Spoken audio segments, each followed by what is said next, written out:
Hello friend, welcome to my YouTube channel. चलिए आज गांधी युग के बारे में पढ़ते हैं, यानी कि आपके गांधी जी से रिलेटेड जितने भी अगर आपके इसके आंदोलन हो गए हैं या इसके द्वारा जितने भी किए गए आंदोलन होते हैं या इसके युग में जितने भी रिलेटेड आपके एग्जामिनेशन में क्वेश्चन पूछा जाता है, आज के बाद इस वीडियो को देखने के बाद आपके एग्जामिनेशन में एक भी क्वेश्चन गांधी से रिलेटेड, गांधी जी से रिलेटेड कोई भी क्वेश्चन पूछा जाएगा वो नहीं छूटने वाला है। ठीक है, तो चलिए इस वीडियो को स्टार्ट करते हैं। ठीक है,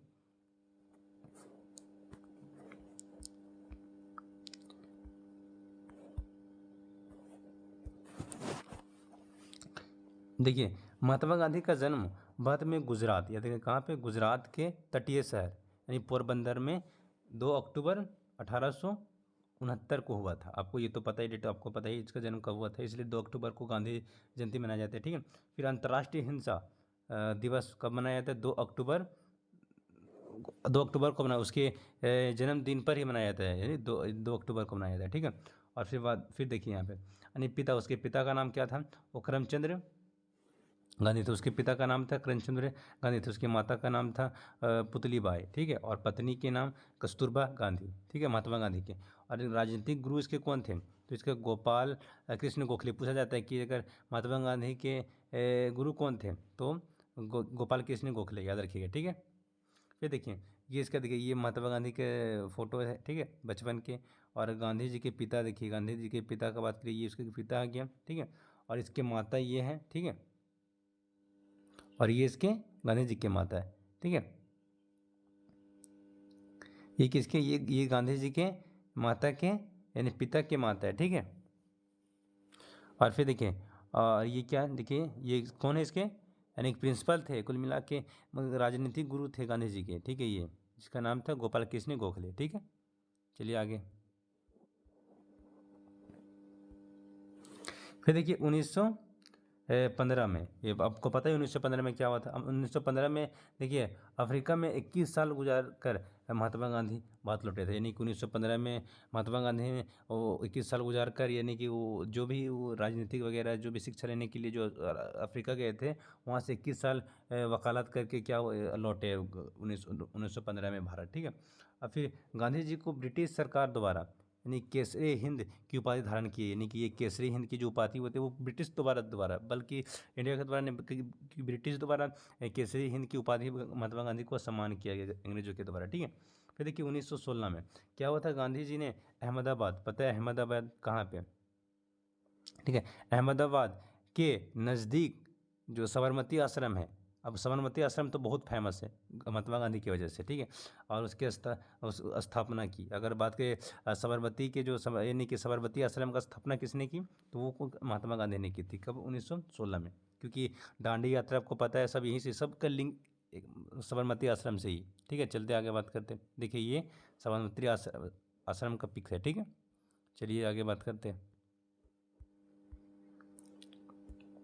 अब देखिए 1917 में, 16 तो हो गया, अब 1917 में क्या होता है? गांधी जी के आंदोलन शुरू हो गया। अब गांधी जी के आंदोलन शुरू, क्योंकि आपको पता है गांधी जी का मेन संघर्ष था अंग्रेजों, क्योंकि उसे देश में अंग्रेज होते वो भारतीय लोगों के साथ बहुत ही गलत तरह से व्यवहार कर रहे थे। ठीक है, जिसकी वजह से महात्मा गांधी को ये अच्छा नहीं लगा। ठीक है, क्योंकि वो वकालत करके आए थे तो उसे पता था गलत क्या सही क्या है। ठीक है, और वो पता है वो हिंसक आदमी नहीं था, वो अहिंसक था, वो लड़ाई झगड़ा से दूर रहता था। ठीक है, लेकिन उसे लोगों को देखा कि अंग्रेज़ों के द्वारा बहुत तंग किया जा रहा है, लोगों पे सलूक अच्छे से नहीं किया, उनके हक छीना जा रहा है, तो फिर महात्मा गांधी ने गांधी के मतलब गांधी जी द्वारा पता है बहुत आंदोलन चलाए गए थे, तो गांधी जी के आंदोलन शुरू हो गए। ठीक है, 1917 में। देखिए सबसे पहला अगर आंदोलन बिहार के चंपारण में चला, क्योंकि ये चलने का वजह इसलिए था क्योंकि बिहार से एक कोई व्यक्ति आया था जिसका नाम नहीं याद आ रहा है, वो आया था। ठीक है, और उन्होंने बताया, शिकायत दर्ज की कि हमारे गांव में इस प्रकार के अंग्रेजों ने मेरे साथ जुल्म किया जा रहा है, हमारे जो खेती होगी उस पर मतलब खेती तो हम ही लोग के द्वारा किया जाता है, लेकिन क्या होता है कि उस पर अधिकतर जो देना पड़ता है हमें इंटरेस्ट होता है ब्याज के साथ, मतलब अधिक में उपज तो बिहारी लोग करते थे सभी, लेकिन क्या होता था उनके फलों, उनके जितने उपज होते वो भी ले लेते थे, और उसके कुल मिला के बहुत ही, और साथ में इससे ज़मीनों के इसे इसे साथ इसकी खरीद भी लेते थे, क्योंकि इसको ज़मीन भी देते थे तो वो रेंट पे देते थे। ठीक है, सिर्फ कृषि करने के लिए, लेकिन जितना अगर हक था वो अंग्रेज़ों का है। ठीक है, इसके अपने ज़मीन भी नहीं थे। फिर देखिए फिर क्या हुआ था? अब देखो आंदोलन शुरू बिहार में सबसे पहले उन्होंने आंदोलन चालू किया था चंपारण जिले से, तो नील की खेती के, हाँ इसी के विरोध के लिए। ठीक है, नील की खेती की, क्योंकि नील की खेती तो पता है बिहार मतलब चंपारण में खेती इन लोग करते थे, बिहारी लोग, बिहार के लोग, तो बिहारी लोग करते थे, जिसकी वजह से उनकी जो अधिकतर हक वो अंग्रेज ले लेते थे। ठीक है, इसी वजह से वहाँ के लोग संतुष्ट नहीं थे, इसलिए फिर महात्मा गांधी को बुलाएं, तो फिर चंपारण में साथ चलकर फिर इसके समस्या, तो उन समस्याओं को सुलझाएं। ठीक है, दूसरे आंदोलन गुजरात के खेड़ी जिले में, कब, पहला आंदोलन, दूसरे आंदोलन खेड़ी जिले में, कर नहीं आंदोलन। अब उसमें कर से रिलेटेड था, अंग्रेजों से कर वगैरह में कर भी सही से नहीं देते थे लोगों को, उसकी कृषि उनके मेहनत के। ठीक है, इसलिए वो कर नहीं देने, कर नहीं आंदोलन, ठीक है, आंदोलन था। ठीक है, जो कि कर से रिलेटेड था। ठीक है, फिर देखिए तीसरे आंदोलन जो होते हैं अहमदाबाद से ही, जो कि मजदूरों के साथ भूख हड़ताल। ठीक है, ये भी याद रखिएगा। ठीक है, फिर नेक्स्ट चल देखिए, ये गुजरात, अहमदाबाद यहीं पे है। ठीक है, गुजरात की राजधानी पता ही है आपको। फिर चलते नेक्स्ट, अब 1919, ये दिन बहुत ही खतरनाक था भारतीयों के लिए। 1919 आपको पता है, 19 मार्च 1919 को ब्रिटिश सरकार ने रोलेक्ट एक्ट लागू कर दिया। ठीक है, रोलेक्ट एक्ट लागू कर दिया। ठीक है, अब पता है रोलेक्ट एक्ट लागू कर दिया, क्योंकि याद रखिएगा रोलेक्ट एक्ट कब लागू किया गया था, 19 मार्च नहीं याद होगा, लेकिन ये डेट होना चाहिए, 1919 याद होना चाहिए आपको। ठीक है, अब ब्रिटिश द्वारा लाया गया था रोलेक्ट एक्ट। ठीक है, इस इसका विरुद्ध करने के लिए 13 अप्रैल 1919 को अमृतसर के जलियांवाला बाग में एक जनसभा आयोजन किया गया। ठीक है, रोलेक्ट एक्ट होता है जो कि उसकी विरुद्ध के लिए जलियांवाला कहाँ पे, अमृतसर में जलियांवाला बाग में एक जनसभा आयोजन किया गया था। ठीक है, अमृतसर का ही एक जगह है जलियांवाला बाग, वहाँ पे एक जनसभा आयोजन किया गया था, किसके, रोलेक्ट एक्ट को चाहिए हटा दिया जाए। ठीक है, जो अंग्रेजों के द्वारा लाया गया था। फिर इन जनसभा में जो जनरल डायर ने गोलियों चलवा दी, जिसमें सरकारी रिपोर्ट के अनुसार 3/9 और कांग्रेस समिति के अनुसार लगभग 1000 व्यक्ति मारे गए। अब क्या होता, जनरल डायर ऐसे थे, सभी लोग वहाँ पे थे, एकजुट थे जलियांवाला बाग में। अब अंग्रेजों के द्वारा जो जनरल डायर थे उस समय थे, उसके जनरल थे, वो जो कहते थे वो अंग्रेजों को फॉलो करना था, जिसकी वजह से उन्होंने, जब जनरल डायर ने ऑर्डर दिया था, तो वह गोलियों के बौछार कर दी, जिसकी वजह से करीब 1000 लोगों की मौत हो गया था जलियांवाला बाग हत्याकांड में। ठीक है, उसमें बच्चे बूढ़े जो भी आते थे। ठीक है, इस समय जो वायसराय थे, उस समय जो वायसराय थे वहाँ पे कौन थे वायसराय, उस समय वायसराय थे वो लॉर्ड चेम्बर,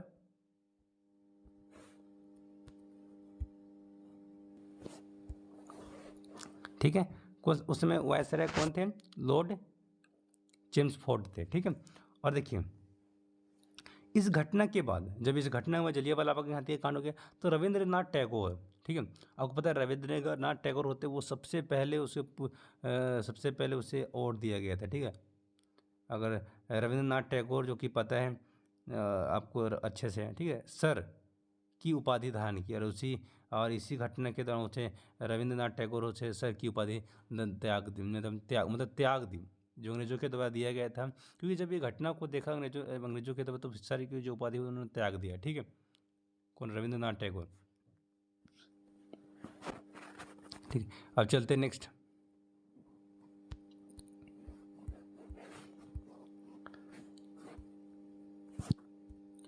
फिर देखिए 1920 में क्या हुआ, 1 अगस्त 1920 को महात्मा गांधी ने असहयोग आंदोलन शुरू किया, क्योंकि इतना घटनाएं जब हुआ भारतीय लोगों के लिए, तब तो पता है महात्मा गांधी रुकने वाले नहीं थे, तो उन्होंने असहयोग आंदोलन चलाया। ठीक है, शुरू कर दिया। ठीक, 1920 में। अब क्या हुआ, 5 फरवरी 1922 को गोरखपुर जिले के चोरी चौरा जो नामक स्थान पर आंदोलनकारियों ने क्रोध में आकर थाने में आग लगा दी। देखो, अब उन्होंने, जब महात्मा गांधी जैसे ही असहयोग आंदोलन चालू ही किया, वैसे एक कांड हो गया। कहा कि एक तो चोरा चोरी नामक एक स्थान था, उस आंदोलनकारियों ने वहाँ पे जेल में, थाने में आग लगा दिया, जिससे गांधी जी ने यह आंदोलन स्थगित कर दिया। क्योंकि इस स्थगित करने की, रोकने का मतलब ये हुआ था क्योंकि समस्या बहुत बढ़ चुकी थी। ठीक है, तो आंदोलन तो असहयोग तो लगाया था, लेकिन सोचा था कि जो हुआ है मतलब अहिंसा उसको मतलब हिंसा उसको कम कर सके, इसलिए उन्होंने असहयोग आंदोलन लगाए थे। लेकिन क्या होता है और मतलब अहिंसा और हो गया था, मैटर और बढ़ गया था, जिसकी वजह से उसे स्थगित करना पड़ा, ठीक है। क्योंकि अगर वो नहीं रहता तो फिर अगर वो नहीं वापस लेता तो शायद और बढ़ सकता था, ठीक है, समस्या और लड़ाई झगड़ा हो सकता था, इसलिए उन्होंने असहयोग आंदोलन स्थगित कर दिया, रोक दिया, ठीक है। अब क्या हुआ था 1923 में मोतीलाल नेहरू और चित्तरंजन दास एक स्वराज पार्टी का स्थापना किया। पूछा जाता है कि स्वराज पार्टी का स्थापना किसने कर दी, तो उन्हीं मोतीलाल नेहरू, देखिए ये मोतीलाल नेहरू है और ये चित्तरंजन दास, इन्होंने दोनों मिलकर ही स्वराज पार्टी का स्थापना किया, ठीक है। अब चलते हैं नेक्स्ट। फिर 1924 में महात्मा गांधी सिर्फ एक बार, यानी कि 1924 में महात्मा गांधी सिर्फ एक बार कांग्रेस के अध्यक्ष चुने गए और बेलगांव अधिवेशन में सिर्फ एक ही बार चुना गया है। बेलगांव अधिवेशन में बोला जाएगा कि किस को चुना गया था अध्यक्ष, तो वो कौन सा है, महात्मा गांधी आ जाएंगे, ठीक है, महात्मा गांधी, ठीक है। फिर 1925 में देखिए 19 अगस्त 1925 को रेलगाड़ी से ले जाया जा रहा सरकारी खजाना काकुर काकोरी स्टेशन पर राम प्रसाद बिस्मिल जो अशफाकुल्लाह खान ने लूट लिया, जिसे काकोरी कांड कहा गया। अब काकोरी कांड कहने की वजह ये था कि जो अशफाकुल्लाह जो खान हो गया, उन्होंने क्या हुआ था, उन्होंने खजाने को लूट लिया था काकोरी स्टेशन में, इसीलिए उसका नाम काकोरी स्टेशन से पड़ा है, काकोरी कांड, ठीक है। अब देखिए 1927 में इन्हें फांसी दे दिया गया, किस फांसी देने की वजह था क्योंकि मान लूटिए अब अंग्रेज़ के टाइम है, अब उसमें तो भारतीय लोगों का कुछ चलेगा नहीं मर्जी, तो इसलिए वहाँ पे जब खजाने लूटने का बात फिर इस्तीफा, यानी पूछा जाएगा कि जो काकोरी स्टेशन में किस को फांसी दे दिया गया था, तो किसको, यानी कि राम प्रसाद बिस्मिल्ला यानी बिस्मिल अशफाकुल्लाह खां, किसकी वजह से, क्योंकि वो खजाने के लूटने की वजह से फांसी दे दिया गया था 1927 में, ठीक है। चलते हैं नेक्स्ट। फिर देखिए 1927 में क्या हुआ था, भारत का संविधान बनने के लिए अब साइमन कमीशन की नियुक्ति किया गया। अब देखिए अब आप पता है अंग्रेजों के द्वारा तो भारतीय तंग हो चुके थे, ठीक है। उन्होंने कहा कि अब कोई नियम कानून होने चाहिए, ठीक है, देश में कोई नियम कानून होना चाहिए, उसके अनुसार ही देश चलनी चाहिए, ठीक है। तब क्या हुआ था, साइमन कमीशन को लाया गया, किसके लिए, संविधान बनाने के लिए, एक देश के संविधान बनाने के लिए, ठीक है। लेकिन याद रखिए ये संविधान चालू कब हुआ था, 1927 में, लेकिन बन के तैयार हुआ था 1947 में। चलिए इसका प्रक्रिया देखते किस प्रकार का होता है, ठीक है। साइमन कमीशन आया गया किसकी वजह से, कि भारतीय के संविधान बनाने के लिए। इसमें इसने 3 फरवरी 1928 को भारत में प्रवेश किया, ठीक है, साइमन कमीशन प्रवेश कर दिया, ठीक है। देखिए इस प्रकार के उसके सभी लोग एकजुट थे, ठीक है, साइमन कमीशंस को लेकर, ठीक है। फिर इस कमीशंस का जोरदार विरोध करने के कारण यानी कि जैसे कि आप देखिए अब आंदोलन है तो पता है लोगों को मिलजुल कर ही इसका सामना करना पड़ेगा, ठीक है, एक आदमी से कोई आंदोलन खड़ा नहीं होता है, ठीक है। इसलिए क्या इसका बहुत ही जोरों से प्रसारण ताकि अंग्रेजों के कानों तक गूंज सके, ठीक है, इसकी आवाज़ें जनता की आवाज़ें गूंज सके, ठीक है। तब क्या होगा, इसकी वजह से जोरदार जो लाला लाजपत राय ने क्या होता है इसके पर लाठियाँ के प्रहार की वजह से इसकी मृत्यु हो गया, ठीक है। क्योंकि अब विरोध करोगे तो इसमें तो लड़ाई झगड़ा तो होना पॉसिबल तो है, क्योंकि कमीशन अंग्रेज़ के, आप अंग्रेज़ के चंगुल में हो, आप उसमें कोई आप कमीशन निकाल रहे हो तो इस लड़ाई तो होगा। इसकी वजह से उस लड़ाई में क्या हुआ था, तो लाला लाजपत राय उसमें लाठियों के प्रहार की वजह से उसकी मृत्यु हो गई, ठीक है। पूछा जाता है कि जो साइमन कमीशन के दौरान लाठियों के प्रहार से किसकी मृत्यु हो गई, तो लाला लाजपत राय का, ठीक है। चलिए नेक्स्ट। अब देखिए 1930 में क्या हुआ, 12 मार्च 1930 को गांधी ने 79 समर्थकों के साथ साबरमती आश्रम से दांडी यात्रा, जो कि 322 किलोमीटर की पैदल यात्री की, और 6 अप्रैल और 1930 को दांडी में नमक कानून तोड़ा, ठीक है।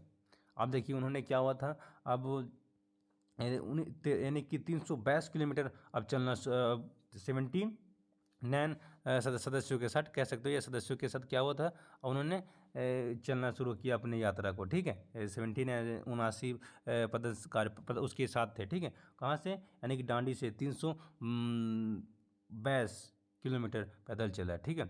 और ये यात्रा 6 अप्रैल 1930 को दांडी में नमक कानून तोड़ा, और ये एक कानून था नमक कानून, उसको तोड़ा, ठीक है। फिर देखिए डेट पूछा जाता है 6 अप्रैल 1930 को, ठीक है। फिर देखिए गोलमेज सम्मेलन, ये तो बहुत इंपॉर्टेंट, जो गोलमेज सम्मेलन है वो 1930 से लेकर 1932 तक 3 गोलमेज सम्मेलन हुए। देखिए गोलमेज सम्मेलन ये सम्मेलन हो रहे थे किसके लिए? ये संविधान बनने के लिए संविधान बन रहे थे, यानी कि संविधान को बनाने के लिए सम्मेलन हो रहे थे, गोलमेज सम्मेलन, ठीक है। जो कि क्या 3 बार बैठक हुआ था, ठीक है। यानी कब हुआ था गोलमेज सम्मेलन पूछा था कब हुआ था? 1930 में हुआ था, और लेकर 1932 तक, यानी कि कुल मिलाकर 2 साल में 3 बार गोलमेज सम्मेलन किया गया था, ठीक है। और इसमें भारत संविधान के लगभग 40% पूरा हो गया था। आने पता है ये प्रक्रिया हमें पता है कि 1970 से ही ये प्रक्रिया हो चुका था स्टार्ट संविधान बनने का, ठीक है, सेवन कन्वेंशन के दौरान। लेकिन क्या हुआ था 2 साल में 1930 से 1932 के बीच में हमें लगभग इसमें 3 समितियाँ हुई थी, जिसकी वजह से 40% जो हमें संविधान होते हैं वो बनकर तैयार हो चुका था, ठीक है, इस गोलमेज सम्मेलन में, ठीक है। अब नेक्स्ट चलते हैं। फिर देखिए 1935 में भारत सरकार सुधार अधिनियम पारित किया, ठीक है, आ गया, और जिसमें संसदों की सीटें निर्धारित कर दी, जिसमें संसदों की सीटें अब संविधान बना तो इसमें क्या हुआ था, उन्होंने संसदों की सीट निर्धारित कर दिया, ठीक है, फिक्स कर दिया, ठीक, इतना ही संसद होना चाहिए, स्टेट में इतना संसद होना चाहिए, फिक्स कर दिया, ठीक है। फिर 1940 में मोहम्मद अली जिन्ना ने अब संसद का वैसे ही अब मोहम्मद जिन्ना क्या हुआ था, जो 1940 में मोहम्मद अली जिन्ना ने एक सवाल खड़ा कर दिया कि मुझे अलग पाकिस्तान चाहिए, ठीक है, अलग पाकिस्तान उसे बनाना है, क्योंकि वो संतुष्ट नहीं थे, जो गोलमेज सम्मेलन जो भी सम्मेलन है उसमें हिस्सा ही नहीं ले रहा था वो, क्योंकि उसमें संतुष्ट नहीं थे वो अपना देश चाहता था, क्योंकि वो अपने मुस्लिम कंट्री चाहता था, ठीक है, जिसके लिए उन्होंने पाकिस्तान मांग रहा था, क्योंकि उनके बहुत से फरमाइश थे। उन्होंने ये कहना था कि अब पंडित मतलब जो फर्स्ट जो हमारे प्राइम मिनिस्टर थे भारत का, जो पंडित जवाहरलाल नेहरू थे, उसकी जगह पे कह रहे थे कि प्राइम मिनिस्टर हमें बनाया दिया जाए, जिसकी वजह से बहुत विवाद हुआ, बहुत ही दंगल हुआ, ठीक है।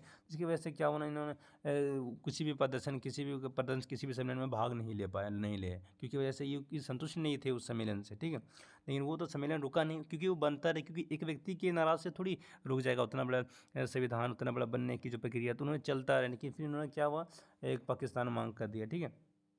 पाकिस्तान का नाम चौधरी रहमान अली, अगर पाकिस्तान का नाम जो उसके दिया था अगर मोहम्मद जिन्ना को, चौधरी रहमत अली ने दिया था, ठीक है, पाकिस्तान को नाम दिया था, ठीक है।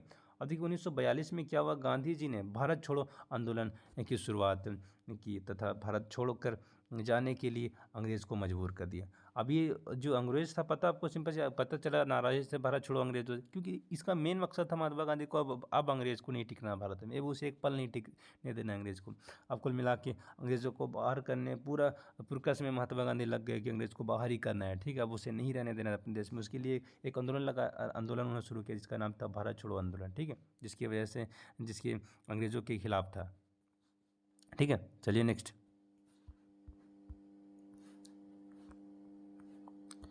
फिर देखिए 1946 में कैबिनेट मिशन का, इस मिशन के यानी अभी 1946 में एक मिशन लाया गया था कैबिनेट मिशन, और इस मिशन के अंतर्गत यानी इसके अंदर भारत का संविधान पूरा बनकर तैयार हो गया। और कैबिनेट मिशन बात करिए तो कैबिनेट मिशन लाया गया था 1946 में, इस दौरान भारत के जो संविधान होते हैं वो 100% बनकर होते हुए तैयार हो गया था कैबिनेट मिशन के दौरान, ठीक है। फिर 1947 लॉर्ड माउंटबेटन योजना के अनुसार भारत और पाकिस्तान दोनों को अलग देश बना दिया गया। देखिए अब क्या हुआ था, अब कैबिनेट मिशन तो बनाया गया था, इसमें संविधान बनकर तैयार हो गया था, ठीक है। अब बाकी अब बात रह गया था जिन्ना का, वो अलग देश का मांग कर रहा था, तो फिर काहे नाराज़ करता है इंडिया लोग, ठीक है, क्या है नाराज़ करता उनको भी बोला कि जाओ तुम भी अपना देश बना लो, ठीक है। इसलिए फिर क्या हुआ था, एक लॉर्ड माउंटेन योजना के तहत क्या होता है, लॉर्ड माउंटेन की वजह से अब उन्हें भी क्या हुआ था, पाकिस्तान भी दे दिया, ठीक है, पाकिस्तान को फिर एक अलग देश बना दिया गया, ठीक है। और फिर देखिए याद रखिएगा कि भारत और पाकिस्तान के अगर उसके बीच की रेखा को क्या नाम है पता है, रेड क्लिफ रेखा, आपको पता है रेड क्लिफ रेखा वो भारत और पाकिस्तान की रेखा है, रेड क्लिफ रेखा देखिए ये, ठीक है। चलते हैं नेक्स्ट बात करते हैं। आज इतना ही फ्रेंड, फिर मिलते हैं नेक्स्ट वीडियोज़ में, ठीक है।